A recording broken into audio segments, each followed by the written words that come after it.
Hi, I'm going to show how to change the battery of a Dalton garage door remote key. So this is the remote key, the backside of the clip, and it is the model number 3BTM0372C. And so you have to open, basically there is a ridge line here. So this side there is a notch, here is the notch. So you press this notch here and open it like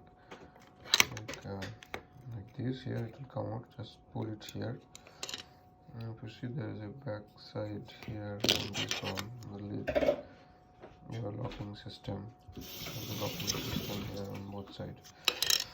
So that this remote has two batteries, and you use some kind of non-conductive something, like I use a toothpick to take out the battery.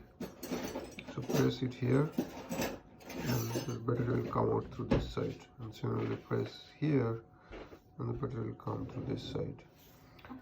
So plus sign is the top side. So I have these batteries 2016 two batteries, so I put these two new batteries inside here. So basically take a toothpick and push here and then push there, the battery will come up. Thank you.